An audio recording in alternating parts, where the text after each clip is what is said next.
Good evening, beautiful people of the You Create the Dream page, and welcome to Awake in the Dream.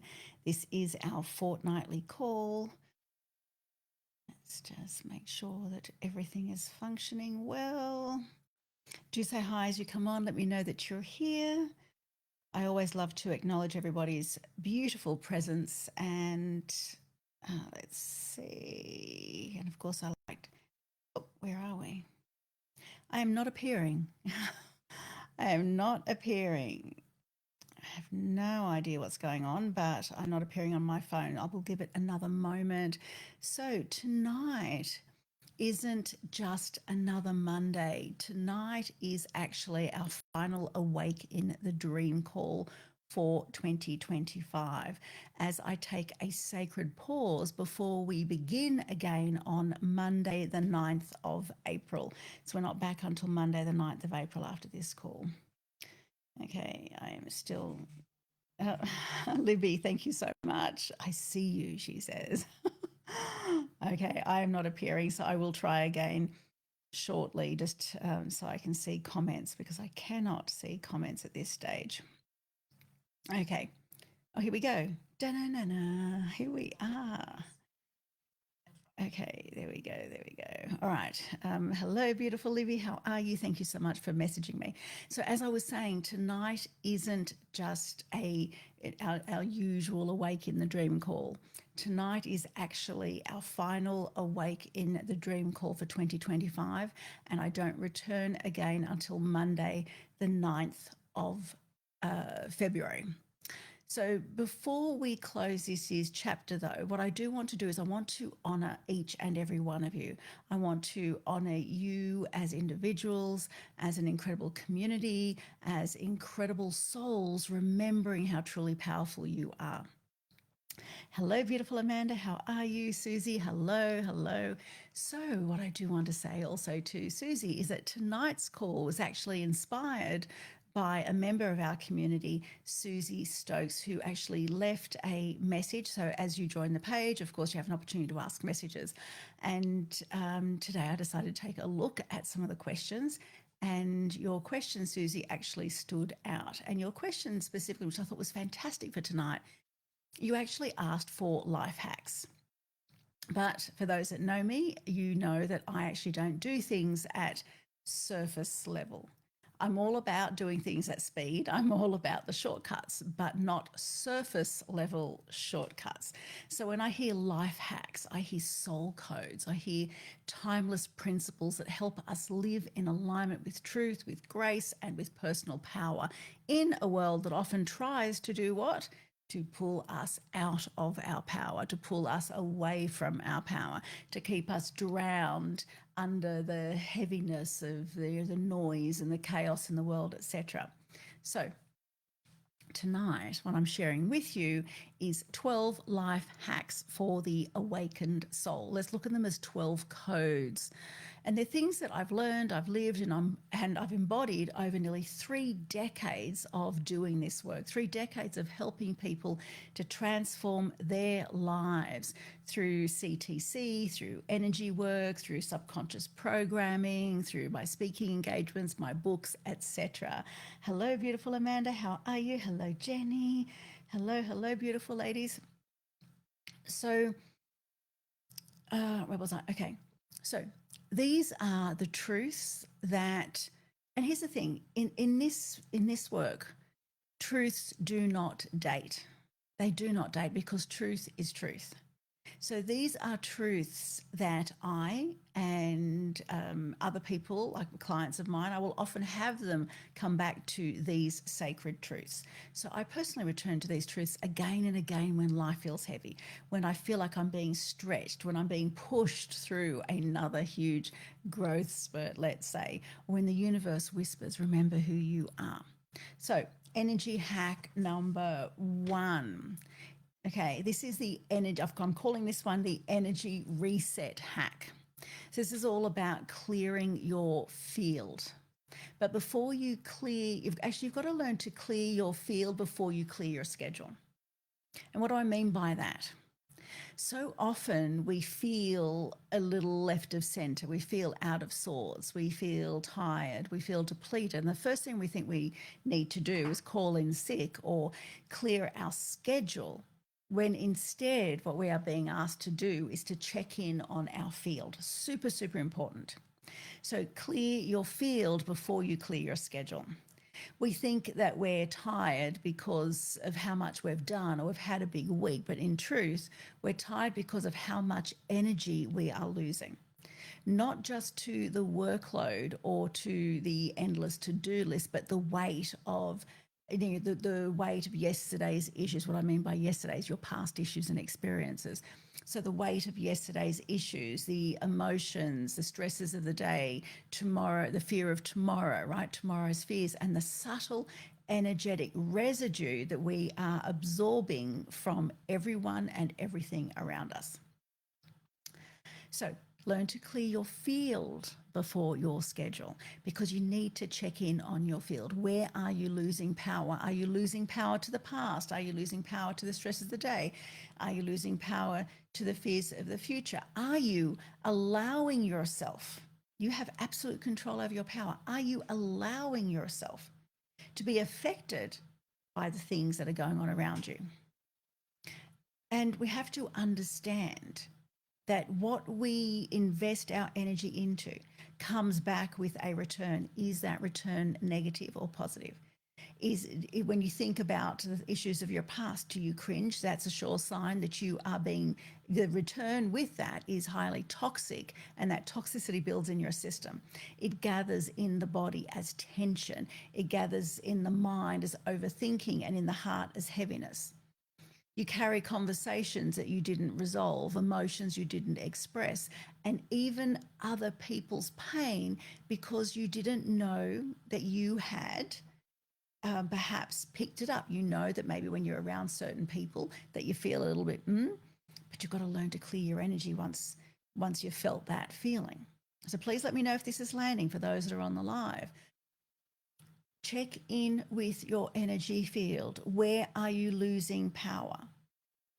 Where are you losing power? And live by the statement that what I do is not from me, but through me. Because in the day-to-day things that have to get done, if you know that what you do is not from you, but through you, then you're not depleting yourself physically. You are connected to source, and all the energy that you need is coming through. You are being refilled, and you are able to also do what you need to do without losing any of your personal power. Check in on where you're losing it in the past, the present, the future. Check in on how you feel after you've been around people that are sharing their stuff. Do you feel that some people drain you? Remember, they do not drain you. You allow yourself to lose power to them, and you are left with that residue. So that is why it is super, super important that before you rearrange your life, you clear your field. You can't make aligned choices from an overloaded system. You can't hear divine guidance when the channel is cluttered, and you can't create the future if you are still entangled in the past. Every person, place, or thought that you interact with leaves an energetic imprint. You exchange energy with every message that you read, with every space that you enter, with every single thought that you entertain. And it's great, it's beautiful when those energies are high frequency, when they're love, when they're joy, when they're inspiration. But it's draining when they're heavy, when they're filled with worry, when they're filled with comparison, when they're filled with guilt or with anger. But the good news is that energy is easily cleared when you become conscious of it. So the first step is awareness. You don't need elaborate rituals or hours of meditation. A simple reset done with presence, with awareness, changes everything. So one way would be to step outside, plant your feet into the earth, feel the ground, let the ground take what you no longer need. Mother Earth knows how to compost what's heavy and return it as life force for you. Also, one of my favorite tools, because you can use it anywhere, anytime, is to simply imagine. When I say simple, it's a simple exercise, but it's profoundly powerful, is to imagine beautiful divine light cascading from the heavens, pouring in you, through you, around you, washing through your body. Feel it sweeping away any negative thoughts, cords, or attachments that aren't truly yours. And on my website, there is a free download for the guided white light meditation. I highly recommend it. In fact, I highly recommend doing it every day until you know your absolute truth is that your field, your field is clear and your shield is tight. So I'd highly recommend that. And as I mentioned, it's a free download. So you do this white light, right, whilst exhaling, like whilst inhaling the light, exhaling out what no longer serves you. Excuse me for speaking so quickly. I actually have a live call again straight after this one tonight for the Power of You program. So make sure you're breathing deeply, rhythmically as you do this, in with the new and out with the old. Choose to let go of everything that no longer serves you. Let your breath become the release valve. With every exhale, you return to yourself. And when your energy feels clean, clarity returns. You'll sense it straight away. Clarity returns. You feel lighter. You feel more free. You feel like it's a lot easier to stand tall. You naturally begin to stand tall. Your body literally relaxes. Your mind softens. Your intuition pings awake, right? And what once felt complicated suddenly becomes simple again. You stop reacting and instead you start responding. You stop trying to fix everything externally and instead you begin to move from a state of inner alignment. Because the truth is, energy hygiene is just as essential as physical hygiene. You wouldn't go weeks without washing your body or brushing your teeth. So don't go weeks without clearing your field. It's the difference between exhaustion and expansion, confusion and clarity, surviving and shining. The moment you reclaim your energy, life begins to reorganize itself around your vibration. People feel it, you feel it. Opportunities suddenly start finding you, synchronicities begin to multiply. Because you are no longer broadcasting chaos, what you're doing is you're now radiating coherence. So that's a real energy hack, to remember that your vibration is your greatest currency. And the clearer your field, the more magnetic your life becomes. Then we have the mirror hack. You attract what you believe you deserve. So every morning, look at yourself in the mirror, look straight into your eyes, really see yourself beyond the mask, beyond the expectations. Say something beautiful to yourself, say something truthful to yourself, say something powerful to yourself. Something like, I am enough, I'm capable, I'm ready, and I have so freaking got this. Because life doesn't give you what it is that you want, it mirrors who you believe you are. When you look into that mirror and you speak truth into your reflection, you are beginning to rewrite the vibration that attracts everything in your life. I'd also highly recommend printing your favorite affirmations and sticking them to the mirror as well. That way, whilst you're brushing your teeth, you can read your affirmations. If you're not looking at your affirmations, your subconscious mind is still taking them in because it literally takes in everything. And then we have the subconscious hack.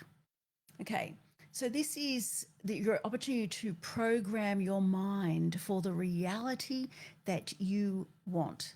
The subconscious mind is most open just before sleep and right after waking.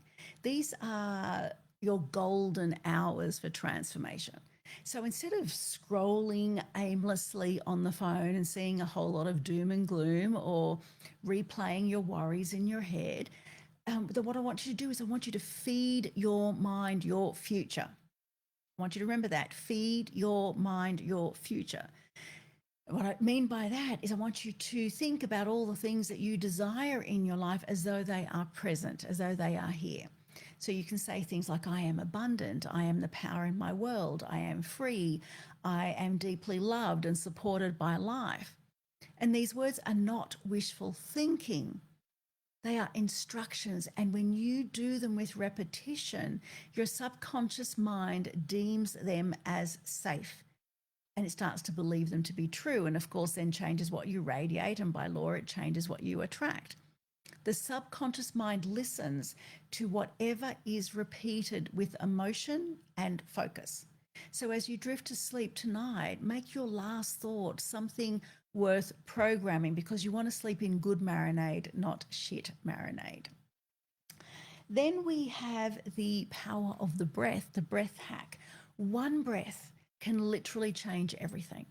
When your mind is racing, when the world feels too loud, stop. Just stop for a moment, because you'll find that you're actually breathing very shallow. You're not taking in the breath of life. And if you can't take in the very breath of life, how on earth can you receive all the good that is available to you? So stop. Take one conscious breath. Inhale through your nose. Once you've taken that one conscious breath, then inhale through your nose for the count of 4. Hold for the count of 4 and exhale for the count of 6. And repeat this until your energy shifts. The breath is your bridge between heaven and earth. It is the fastest path back to presence, because suddenly you're here. No one teaches us that the nervous system is our frequency tuner. Calm the breath and you tune back into the frequency of clarity and truth. Then we have the flow hack. Resistance is feedback, not failure. How often do we fight what life presents to us, convinced that if we just push harder, we roll up our sleeves and push harder, we'll definitely win the game? But the truth is, resistance is not punishment. Resistance is information. It tells you where you're slightly out of alignment. It shows you where, it shows you where your will and your soul are having very different conversations. That's how I want you to look at it moving forward. Your will and your soul are having very different conversations. Your will is saying go this way, your soul is saying go that way. They both want the same outcome. But could you imagine if they came together and worked as one, how much more easily you would be able to move forward, with ease, with grace, with speed, rather than being in a tug of war? So they're having different conversations. When you stop fighting what is, life flows again. The river doesn't resist the rock, right? Because challenges happen.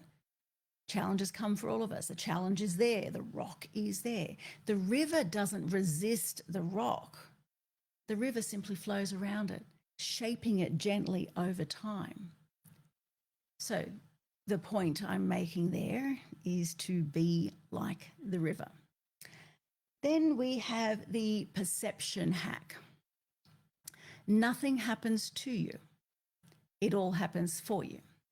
The fact is, you cannot experience life as it is. No one can, because, or the world or life as it is, because everything is happening all at once. Right now, there are some horrible atrocities happening. And at the same time, there are some miraculous, beautiful things happening. But you are only going to experience what it is that you look at. So you're only experiencing what it is that you focus on. And the feelings that you have of what it is that you focus on happen because of the meaning that you have applied to them. So nothing happens to you, it all happens for you. You see what you're looking at and you feel what you feel about what you're looking at. Every single challenge ever faced was an invitation, not a punishment. Every loss was making room for something greater. Every delay was divine timing in disguise. When you shift your perception, your energy changes instantly. Victimhood drains your power. You don't want to do that. You want to be in your state of, in a state of presence and power and in your authority. Victimhood doesn't get you anywhere. It just creates more of the same. Victimhood drains your power. Perspective restores it. So you just need to change how you're looking at it, see it from a different angle. Ask yourself, what if this is not happening to me but for me? What is this trying to show me? Because that one question turns pain into purpose, chaos into clarity, and confusion into wisdom. Then we have the nervous system hack. This is where you need to regulate before you respond. We live in a world that seems to reward reactivity, but true power comes from regulation, from being able to feel a trigger without being ruled by it. I'm going to repeat that. You need to be able to feel the trigger, to be aware of the trigger without being ruled by the trigger, because you need to stay in your power. When emotion is high, intelligence is low. So you recognize what is, and you get to choose how it is you show up in the moment. So the next time your emotions spike, place a hand on your heart and whisper, I'm safe. I'm safe. It's okay. I'm safe. Take a deep breath in, breathe deeply whilst you do that. Come back into presence. That one sentence communicates to your nervous system that you are no longer in danger. You're in choice. Remember, you are in choice. And when you understand that you are in choice, then from that place, every decision that you make becomes more aligned, more powerful, and far more peaceful. Then we have the frequency hack. Your emotions are your compass. Emotions are not problems to solve, they are messages to honor. They're your body's way of telling you what's in alignment and, quite frankly, what's not. So when you feel joy, that's your soul saying, oh my God, yes, yes. And when you feel tension, that's your soul saying, maybe not this way. There's more to look at. You've got to look into a little bit deeper into this. So stop labeling emotions as good or bad and start asking what it is they're trying to tell you. Don't allow yourself to be spiraled into your emotions, but instead have the awareness to stay present and learn to understand, what is this telling me right now? Is this a big yes, I should go for it? Or should I perhaps think about this a little bit more? What's it trying to tell you?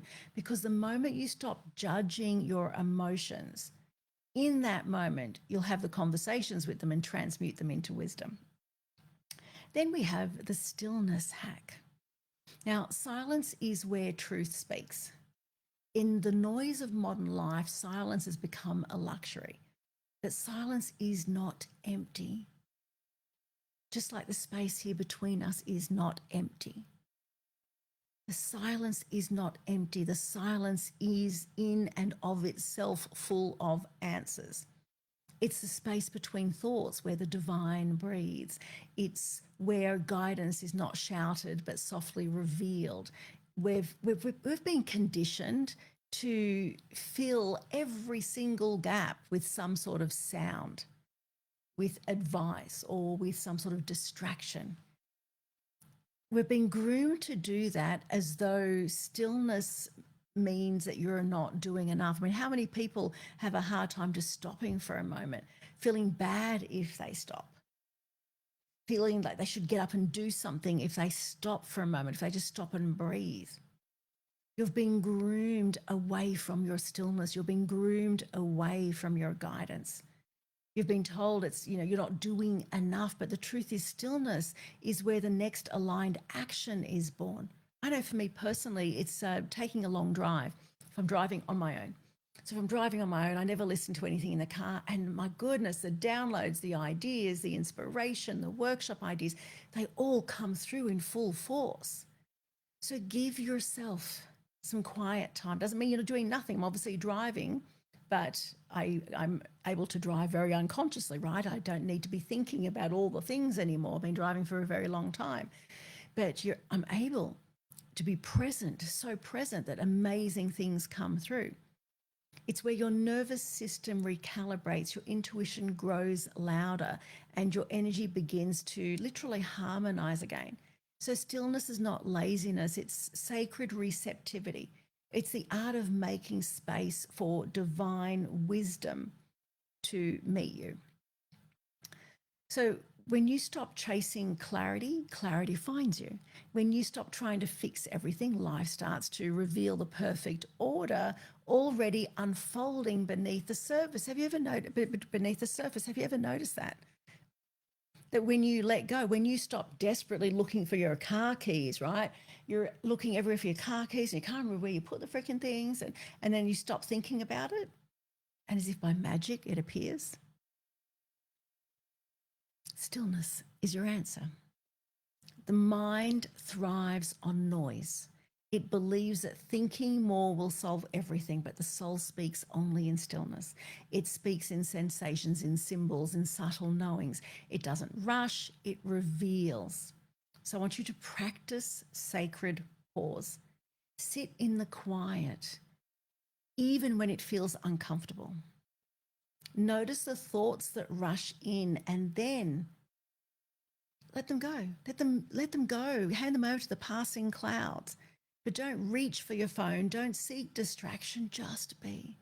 Because it's in those spaces between the noise and between the busyness of doing that you're going to meet yourself all over again.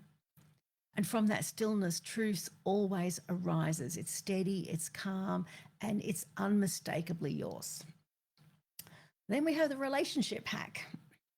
Okay, so others are mirrors, not enemies. Every person you meet is a mirror. Some reflect your light, your kindness, your generosity, your strength. Others reflect your shadows, the part still yearning for love, healing, and understanding. And sometimes both truths exist within the same person.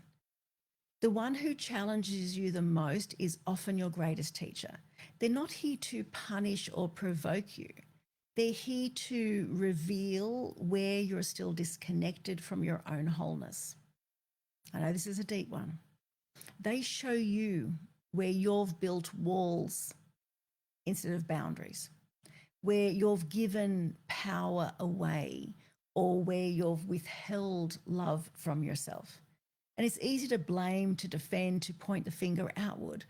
But when you stop and you ask, what part of me is this experience asking to be seen, to be forgiven, or to be expanded? Because when you start to do that, everything shifts. The charge softens, the lessons reveal themselves, and suddenly what felt like conflict becomes clarity. Relationships are sacred laboratories for growth. They're where our theories of love are tested, where our old wounds surface to be healed, and where our capacity to stay open is stretched to its limits. Every soul who enters your life, whether for a reason, a season, or a lifetime, it all serves a purpose. Some come to awaken your strength. Some come to remind you of softness. Some come to help you close karmic loops. And some come simply to walk beside you as you both evolve. Our relationships also teach us what it is that we do and don't want, and what it is that we will and won't put up with. How else are you going to know unless you have all the experiences, right? So we have to be grateful for all of the experiences because they are ultimately our greatest teachers.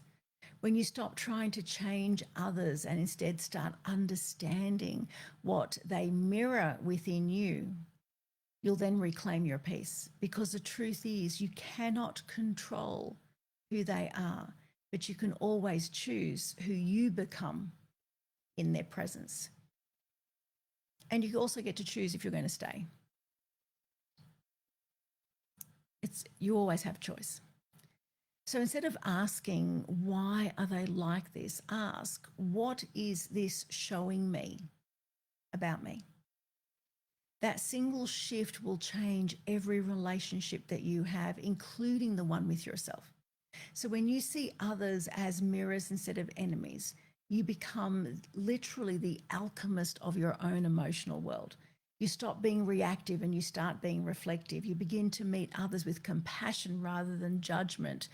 curiosity rather than fear. And as your perception changes, so too does your reality, because every single healed reflection brings you one step closer to love. Not just love with others, but love as love for yourself and as your natural state of being. Then we have the timing hack. Okay, delay is not denial. Impatience is the enemy of miracles. We think that if something isn't happening now, then I'm doing something wrong. If something isn't happening now, then it's not happening at all. But divine timing is this perfect choreography of grace. It aligns not just you. Got to think of it like this, right? It aligns not just you, but it also aligns every person, every opportunity and resource that is needed to support your vision.